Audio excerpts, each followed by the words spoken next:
Hello, everyone. Thanks for listening to Wake Up, Look Up, a podcast where we connect events happening in real time to the gospel of Jesus Christ. I'm Zach Wyrock. And in today's episode, we're talking about Jesus' childhood. We're asking the question, does new finding alter Scripture? It's based on a pretty recent discovery of a really old thing. What I mean by that is, it was recently discovered that in Hamburg, Germany, there was a very early version, a very early manuscript of something called the Gospel of Thomas. It was actually found a document that had 13 Greek lines, which conveyed a story that's in the Gospel of Thomas about Jesus making pigeons out of clay and then causing the pigeons to come to life. And this is interesting because historically, people are treating it as though, hey, we now know a story about Jesus that maybe we didn't know before or we didn't know was true before. But every time one of these stories comes out, it brings up other questions about, wait a minute, is the Bible exhaustive in its explanation of Jesus? Is it our only source of authority? Should we add this to the Bible? Does this change the Bible? How should we think about those things? So I want to use this story as an opportunity to provide some clarity about the Bible should any discoveries come out like this. The first thing to say is that the Bible never tells us that it tells us everything about Jesus. That's a super important point. The Bible actually doesn't claim to be exhaustive in its knowledge of any particular topic. It tells us what we need to know, when we need to know it, the way we need to know it. Even John, at the end of the Gospel of John, will say, hey, this isn't everything that Jesus did because there aren't enough books in the world to convey everything that Jesus did.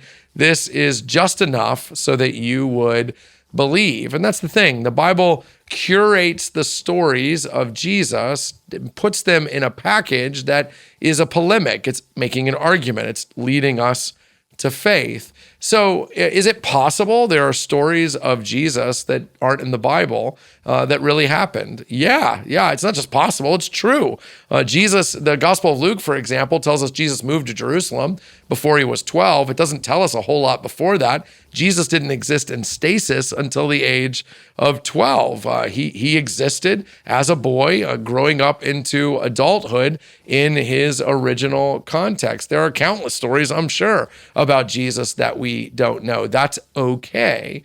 So the first thing is, can we discover new things about Jesus? Yeah, I suppose we could. The second question is, how would we know if these stories are true? And the answer to that is, well, we can't. We can't. I mean, it's important to say that even though this is the earliest manuscript of the Gospel of Thomas, of this particular story, that it only dates at the earliest to the 4th century.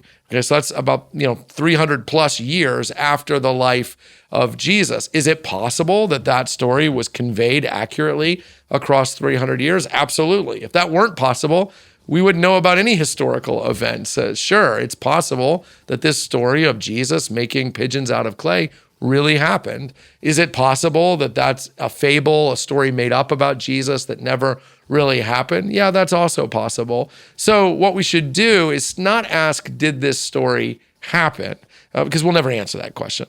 What we should ask instead is this story in keeping with the biblical understanding of Jesus or in contrast to the biblical understanding of Jesus? So in other words, if we were to discover, air quotes, a story that told us that Jesus did something sinful, well, we would know to put that out right away because the Bible makes clear that he was without sin.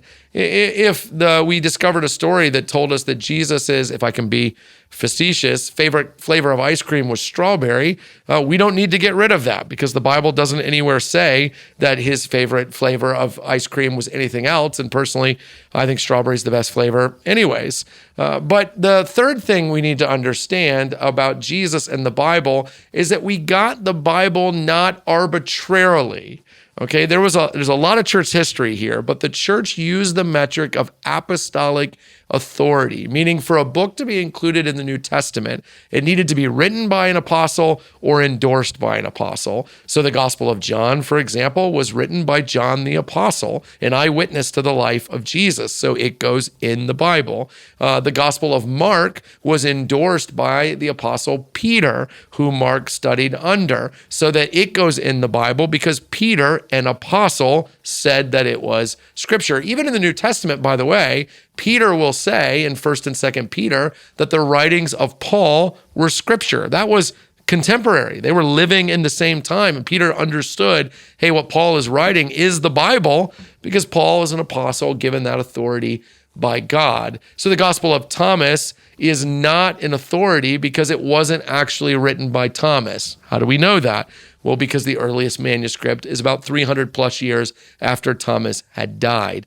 So even though stories like this can sometimes take off in the news and people are going, oh, look, we have to add to the Bible, change the Bible, that's just a really poor understanding of history, of time, and of how the Bible came to be. Listen, don't be afraid to study a little church history because there are great answers to these questions. And sometimes we can get kind of thrown out of whack, not because there aren't answers, but because we don't know them. And when we don't know them, we worry they might not exist. But they do.